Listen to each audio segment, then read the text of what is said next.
जय गौरी शंकर। आज मैं आपको कर्नाटक का फेमस गिन्ना बनाना बता रही हूँ, जो कि गाय के पहले दूध से बनता है। ಹಿಂದೆ ನಾನು ಗಿಣ್ಣ ಮಾಡುವುದನ್ನು ಹೇಳ್ತಾ ಇದ್ದೇನೆ. ಅದು ಆಕಳ ಹಾಲಿನಿಂದ ತಯಾರಾಗುತ್ತದೆ. ಇದಕ್ಕೆ ನಮಗೆ ಹೆಟ್ಟಿ ಬೆಲ್ಲ, उसके लिए हमें गुड़, इलायची, लवंग और काली मिर्च की ज़रूरत होती है, ताकि हमारा जो दूध का गिन्ना बन रहा है वो आराम से पच सके. ಅದಕ್ಕಾಗಿ ನಮಗೆ ಬೆಲ್ಲ ಮತ್ತು ಯಾಲಕ್ಕಿ, ಲವಂಗ, ಮೆಣಸಿನಕಾಳು ಬೇಕಾಗುತ್ತದೆ. ಯಾಕಂದರೆ ಇದು ಆಕಳ ಮೊದಲನೇ ಹಾಲಿನಿಂದ ತಯಾರಾಗೋದ್ರಿಂದ ಅದು ಅಕ್ಕಬೇಕಂತ ಇದನ್ನು ಹಾಕುತ್ತೇವೆ. ಗಿಣ್ಣ ತಯಾರು ಮಾಡಬೇಕಾದ್ರೆ ನಮಗೆ ಕಾಯಿ ಹಾಲು ಕೂಡ ಬೇಕಾಗುತ್ತದೆ. ನಾವು 2 ಲೀಟರ್ ಹಾಲಿನಲ್ಲಿ 2 ಹಾಲಿನಲ್ಲಿ ಆಕಳ ಹಾಲಿನಲ್ಲಿ ನಮಗೆ 1 ಲೀಟರ್ ಕಾಯಿ ಹಾಲು ಬೇಕು ಮತ್ತು 1 kg ಬೆಲ್ಲ ಬೇಕು. हमें 2 लीटर दूध में 1 लीटर नारियल का दूध और 2 kg गुड़ चाहिए. साथ में काली मिर्च, लवंग और इलायची स्वाद अनुसार. ಮತ್ತು ಲವಂಗ, ಮೆಣಸಿನಕಾಳು ಮತ್ತು ಯಾಲಕ್ಕಿ ನಮ್ಮ ಟೇಸ್ಟ್ ಪ್ರಕಾರ, ನಮ್ಮ ರುಚಿ ಪ್ರಕಾರ ಹಾಕಬೇಕು. ಇದನ್ನು ತಯಾರು ಮಾಡಲಿಕ್ಕೆ ನಾವು ಗ್ಯಾಸ್ ಮೇಲೆ ಇಡಬೇಕು. ಇದು ಮಾಡೋದೇನೋ ಕಷ್ಟವಲ್ಲ, ಆದರೂ ಇಲ್ಲಿ ನೋಡಿ ನಾನು ಯಾಲಕ್ಕಿಯನ್ನು ಸುಲಿತಾ ಇದ್ದೇನೆ. ಅದನ್ನು ಯಾಲಕ್ಕಿ, ಲವಂಗ ಮತ್ತು ಮೆಣಸಿನಕಾಳು ಮಿಕ್ಸ್ ಮಾಡಿ ನಾವು ಅದನ್ನು ಜಜ್ಕೋಬೇಕು. ಅಂದರೆ ಅದನ್ನು ಪೂರ್ತಿ ಪೌಡರ್ ಮಾಡ್ಕೋಬೇಕು.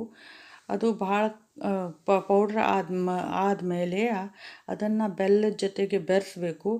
ಬೆಲ್ಲದ ಜೊತೆಗೆ ಬೆರೆಸಿದ ಮೇಲೆ ನಾವು ಅದನ್ನು ಹಾಲಿನಲ್ಲಿ ಮಿಕ್ಸ್ ಮಾಡಬೇಕು. ಆಮೇಲೆ ಅದನ್ನು ಹಾಕಬೇಕು. ಇಲ್ಲಿ ನೋಡಿ, जो गुड़ है उसमें हमें इलायची को छीलकर, लवंग को और काली मिर्च को स्वाद अनुसार डालना है. उसे अच्छी तरह पाउडर कर लेना है.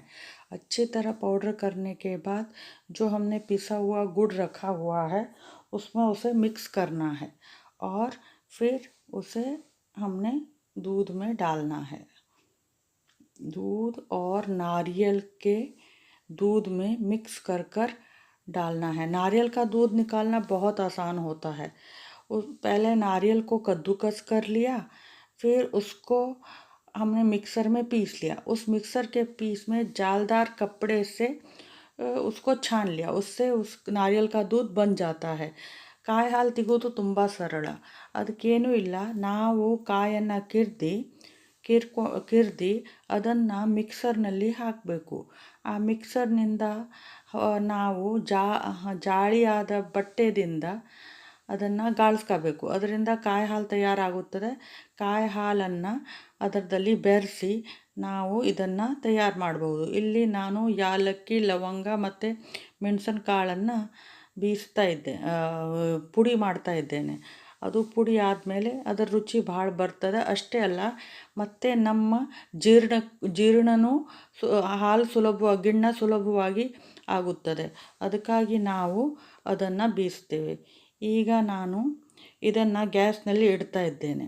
ಗ್ಯಾಸ್ನಲ್ಲಿ ಇಡಬೇಕಾದ್ರೆ ನಾನು ಮಿಕ್ಸ್ ಮಾಡಿದ್ದೇನೆ ಹಾಲು, ಕಾಯಿ ಹಾಲು, ಲವಂಗ, ಯಾಲಕ್ಕಿ, ಮೆಣಸಿನಕಾಳು ಮತ್ತು ಬೆಲ್ಲ. इसमें अब मैं चढ़ा रही हूँ गैस में. गैस में चढ़ाने से पहले मैंने इसे इडली के सेट में रखा है.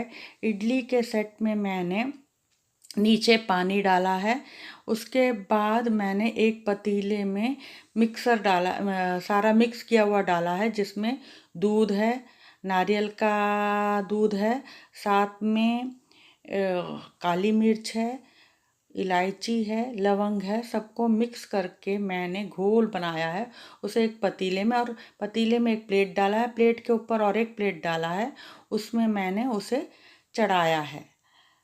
ये देखो, इधर मैं फिर दोबारा से आप लोगों को समझा रही हूँ। ये देखो, ये दूसरी बार चढ़ा रही हूँ। ಇದು ಎರಡನೇ ಸಲ ಇತ್ತಾ ಇದ್ದೇನೆ, ಕೆಳಗೆ ನಾನು ನೀರು ಇಟ್ಟಿದ್ದೇನೆ, ಒಂದು ಪ್ಲೇಟ್ ಕೌಂಚಿಟ್ಟಿದ್ದೇನೆ, ಅದು ಬ್ಯಾಲೆನ್ಸ್ ಆಗಬೇಕಂತ ಅದ್ರ ಮೇಲೆ ಆ ಮಿಕ್ಸ್ ಮಾಡಿದೆಲ್ಲ ಸಾಮಾನುಗಳನ್ನು ಇಟ್ಟಿದ್ದೇನೆ. ಬೆಲ್ಲ ಮತ್ತು ಕಾಯಿ ಹಾಲು, ಆಕಳ ಹಾಲು, ಯಾಲಕ್ಕಿ, ಲವಂಗ, ಮೆಣಸಿನಕಾಳು ಪುಡಿ ಮಾಡಿದ್ದು ಎಲ್ಲ ಗೈಡಿ ಅದನ್ನು ನಾನು ಒಲೆ ಮೇಲೆ ಇಟ್ಟಿದ್ದೇನೆ.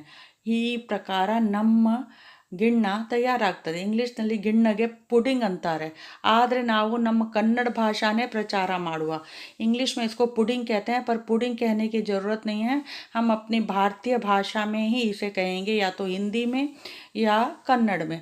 हिंदी में मुझे इसका नाम याद नहीं आ रहा है।